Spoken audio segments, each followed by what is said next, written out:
Old, the longest living president in American history. Our Lester Holt remembers his legacy. My name is Jimmy Carter, and I'm running for president. He went from being Jimmy Who to winning the White House itself, then struggled with crises overseas and a troubled economy at home. A one-term president whose time as ex-president was the longest. Thank you all. Among the most active in American history, becoming the first American president to celebrate his 100th birthday. James Earl Carter Jr., he always went by Jimmy, was born in small-town Plains, Georgia, growing up on a farm without electricity or indoor plumbing. He attended the U.S. Naval Academy, studied nuclear physics, worked in the nuclear submarine program. Carter married Rosalind Smith, a friend of his sister's, and she became his lifelong partner. When his father died, Carter left his military career and went home to run the family peanut farm. But he wanted something more. He got into politics, Georgia state senator, then governor. I, Jimmy Carter, do solemnly swear. In the Old South, Carter was something new. The time for racial discrimination is over. He attracted national attention. Would our first challenger enter and sign in, please? But was still enough of an unknown in 1973 to appear on What's My Line? 1 year later, I'd like to announce that I am a candidate for president. after Watergate, the country was ready for a Washington outsider who said America deserved a government as good as its people. A born-again Christian who promised voters, "I will never lie to you." We now have a projected winner, James Earl Carter of the state of Georgia, elected the next president of the United States. Carter narrowly defeated Gerald Ford, becoming the first president from the Deep South in more than a century. I, Jimmy Carter, do solemnly swear. He started with a common touch, an inaugural walk to the White House, a cardigan sweater to talk to the nation about the energy crisis. There's no way that I or anyone else in the government can solve our energy problems if you are not willing to help. He became a champion of human rights. No member of the United Nations can claim that mistreatment of its citizens is solely its own business. And the Camp David Accord showed Carter at his best, idealistic, tenacious, leading marathon talks between Egypt's Anwar Sadat and Israel's Menachem Begin, achieving a peace treaty that is still in place today. But closer to home, Carter's inexperience and his distaste for political rough and tumble became serious handicaps. And when the economy tanked, so did Carter's popularity. He seemed to blame Americans themselves. The erosion of our confidence in the future. He looked weak, photographed collapsing during a run. And it got worse. In Iran, scores of Americans were taken hostage. I'm a candidate for president of the United States. Ted Kennedy announced he would challenge Carter for the nomination. The Soviets invaded Afghanistan, prompting Carter to boycott the Moscow Olympics. Above all, the hostage crisis consumed Carter's final year in office. Any encouraging news from Iran, Mr. President? No. A mission to rescue the hostages ended in tragedy. 8 Americans had died, an unknown number of other Americans had been wounded. It was my decision to attempt the rescue operation.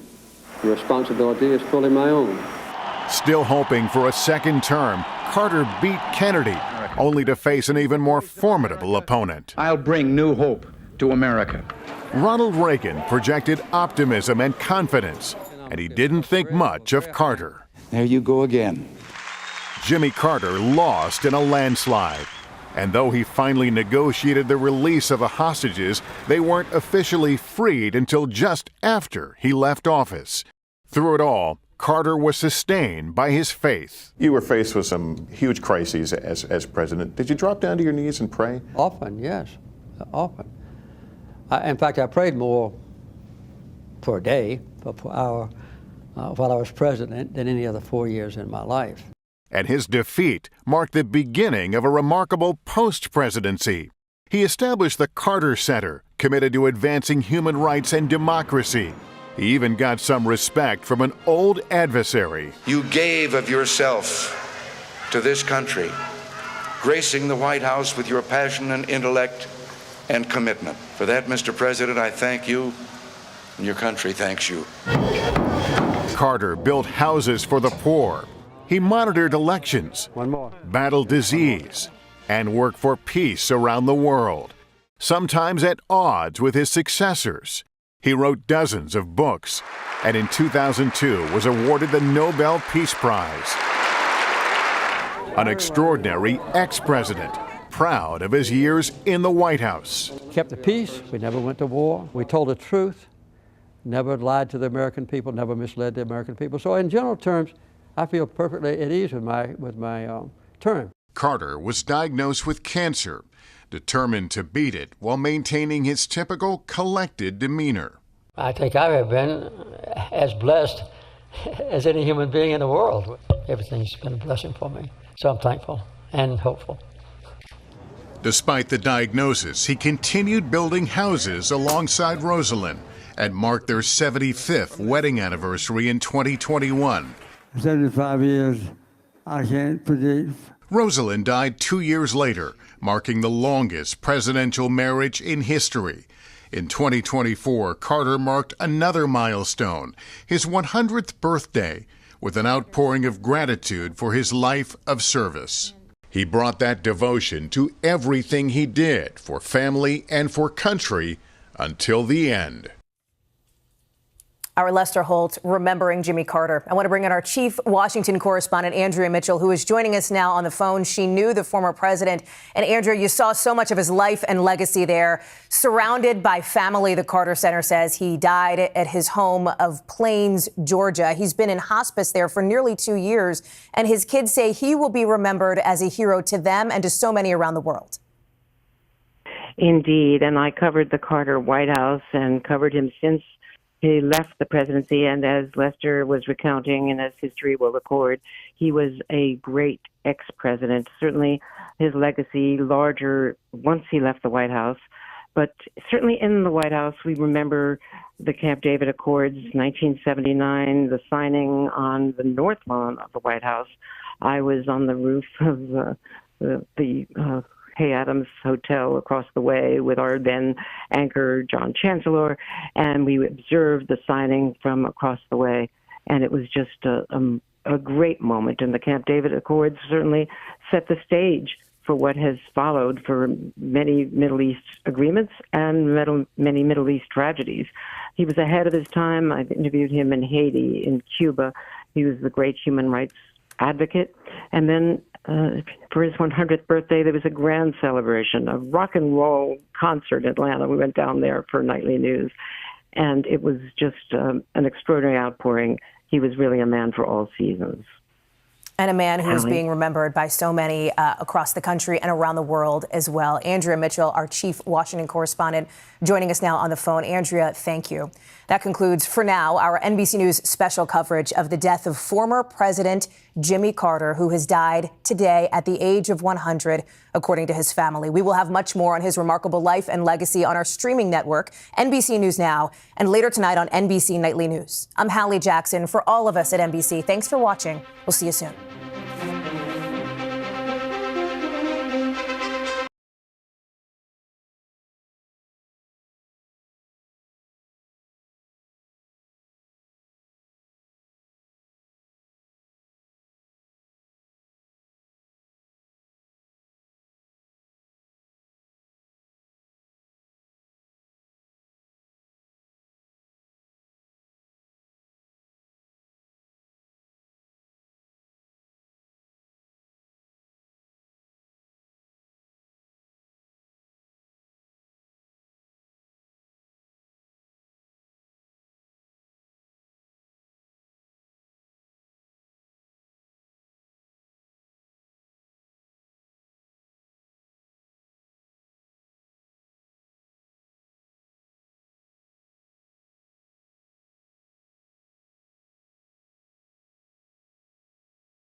Carter fairly well, and what galled him, oddly enough, Hallie, was when someone would say he was the best ex-president in history.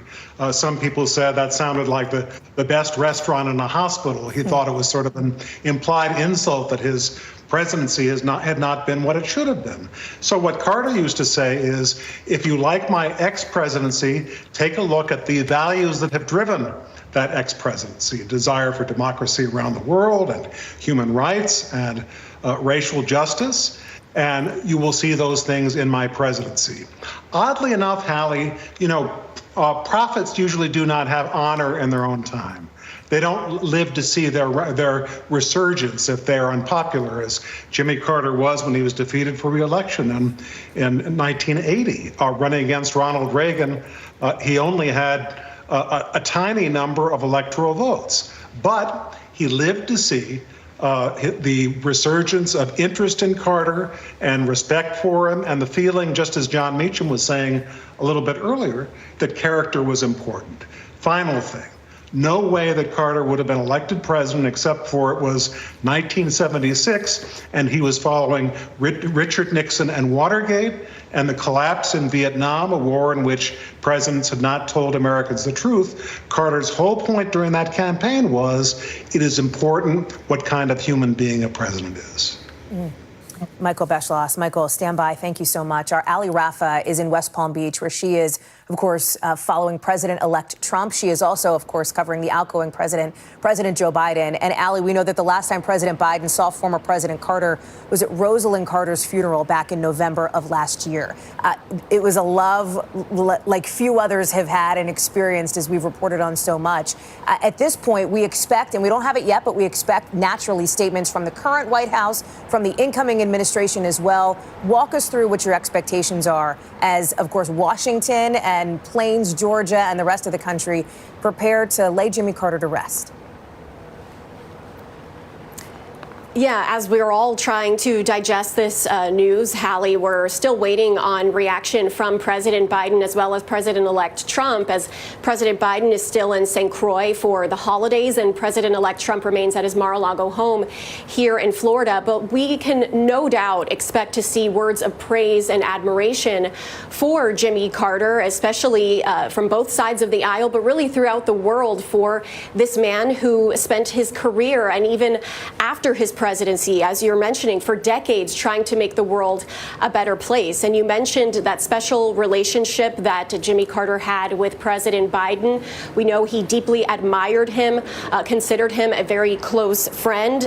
We know that Carter had even shared advice and guidance with the president and served as somewhat of a valuable asset to him throughout his political career. And you think of the things that they share in common, both being now one-term presidents. And as you mentioned, the last time we saw the two of them together was at Rosalind Carter's funeral. But Hallie, you remember that it was almost 2 years ago now that we saw Jimmy Carter enter hospice care. And unsurprisingly, we've seen him very sparingly since then. We saw him, of course, again at that funeral. We also saw images of him at his 100th birthday in Plains, Georgia in October. And then we learned just 2 weeks later that he had cast his ballot for the last time in a presidential race, voting for Kamala Harris in the 2024 election. So no doubt Jimmy Carter leaving this undeniable legacy, not just for the things he did during his presidency, but the things he did for decades later, really pursuing his passion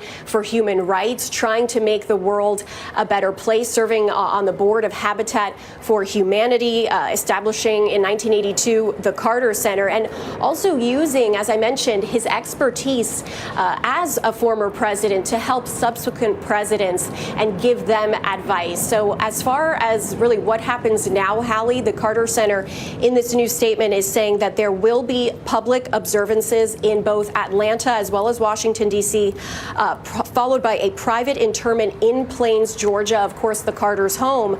And they say the final arrangements for that state funeral, including all events and motorcade routes, are still pending. All of that to say that that with just 22 days left in office, this state funeral and this remembrance service for Jimmy Carter could be one of the last public appearances as president that we see from President Biden. But again, still waiting on reaction from not just President Biden, but also President-elect Trump, who remains at his Mar-a-Lago home here in West Palm Beach. Hallie. Allie Raffa live for us there in South Florida. Allie, thank you. Andrea Mitchell, our chief Washington correspondent, let me bring you back into the conversation, because for Jimmy Carter, and you interviewed him, you sat down with him, I know, recently, I believe, is just 5 years ago, talking about his push, his support of Habitat for Humanity. To the end, he believed that it was his civic duty to vote, right? Absolutely. And his post-presidency was so important. His books were all bestsellers. He was lauded around the world, of course, the Nobel Peace Prize for what he did at Camp David. But his example of resilience, and there were, of course, former Carter White House staff people. One said to me when he first went into hospice that he was determined, and as you know, he was there in hospice at home almost 2 years. He stopped taking the chemotherapy, and he wanted to be there for Miss Rosalind. He so adored his wife, and I think he felt that he was hoping to be with her as she was ailing, and certainly she predeceased him, as of course, in November. But the fact that he wanted to be at home, and one of his former staff members telling me he wants to live to his 100th birthday. That was a milestone, to be the first president of the United States to turn 100 on October 1st. And the staffer said, and if he doesn't meet that goal, he'll blame me, because he was a tough taskmaster. He was a tough White House boss. At the same time, he was the most accessible person. And despite, of course, the turmoil of the Iran hostage crisis, which so spoiled his presidency and certainly contributed to his loss to Ronald Reagan, one of the things that he wanted to do was to be there to greet the hostages when they returned. So on January 20th, I covered the Reagan inaugural, but he wanted to leave Andrews Air Force Base, fly to Ramstein, and I was sent out to Andrews Air Force Base, where we all watched him board the plane to take, as an ex-president, the military plane, the former Air Force One, which, of course, had passed to Ronald Reagan, and fly at Ronald Reagan's request, and at his request, to fly to Germany to greet the hostages and escort them home. And that was, of course, the trauma of his final year and a half of his presidency.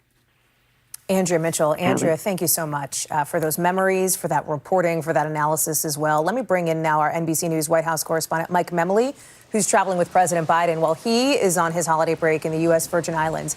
And Mem, this is just the beginning of what will be extensive coverage, of course, of the life of Jimmy Carter, of the state funeral, the services, both in Washington as well as in Georgia. And it is all but certain that President Biden will play a role in that.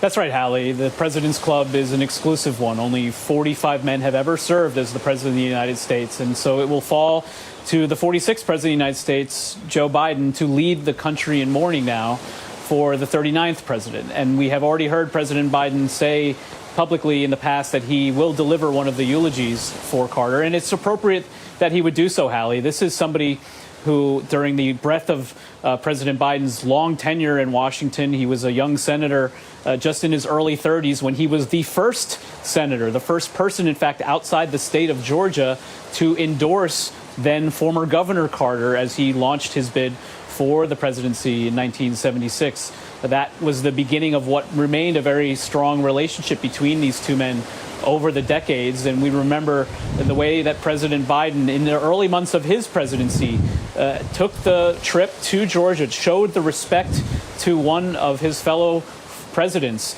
to visit with both President and Rosalind Carter at their residence in Plains, Georgia, spending the better part of an hour there.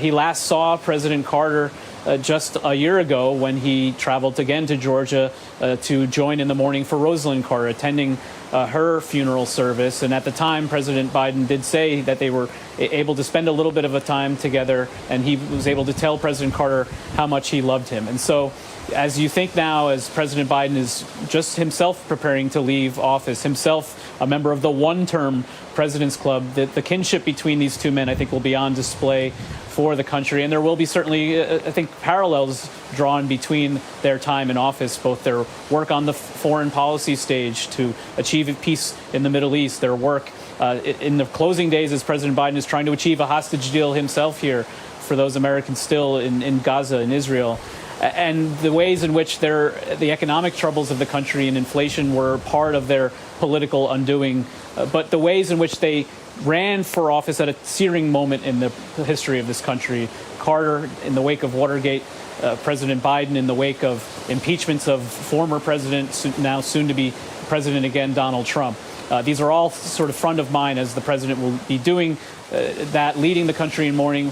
I should tell you, Hallie, we have not received yet any word from White House officials about whether we might hear directly from President Biden tonight. You know that there's always the capability for the pool to be summoned, for that to happen, even when he is on vacation. So certainly we'll be keeping you apprised of any change in that. But I would certainly expect to hear at least some form from President Biden, if not in person, but through a paper statement in the evening.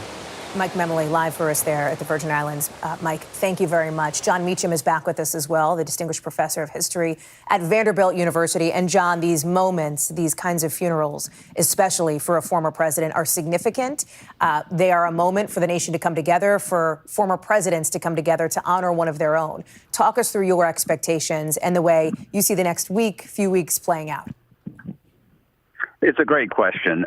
Presidential funerals, occasions of state, as you say, often tell us as much about the person being honored, or often tells us more about us than about the person being honored.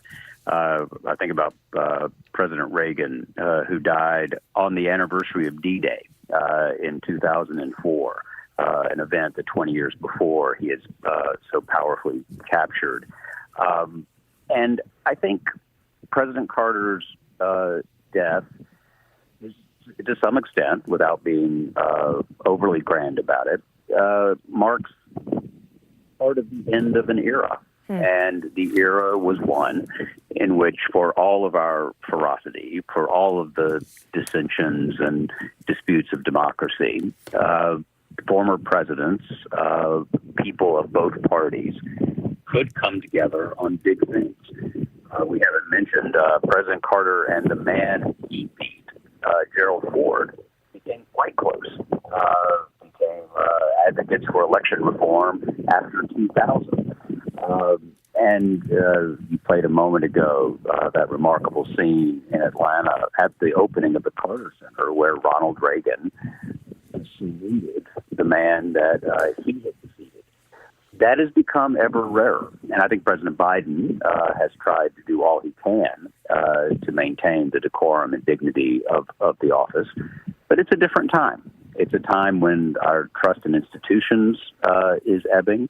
It's a time, self-evidently, where a dispositive number of American voters chose to have an unconventional figure lead them again in President Trump. And so it will be a kind of a bittersweet moment. I think it'll be a reflective one.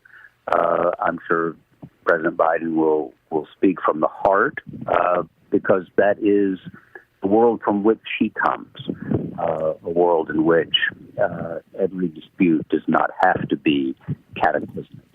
And so one hopes, and I think President Carter, as a man of faith, would believe this as well, one would hope that these rites, that this commemoration, would do what in religious terms remembrance ideally does, which is not simply lead us to exercise nostalgia, but to remember what is also worth emulating, and to emulate the grace that the Carters brought to the world stage, I think would help us all in this era.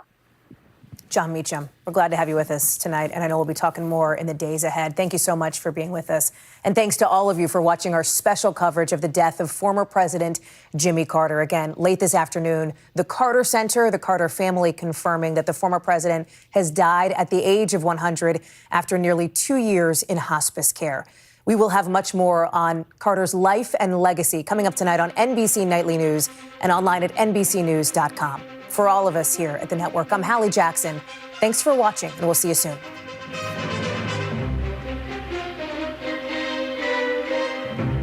Fred, he didn't pay for murder, just for a used BMW. And all those calls to his alleged co-conspirator, El Cubano,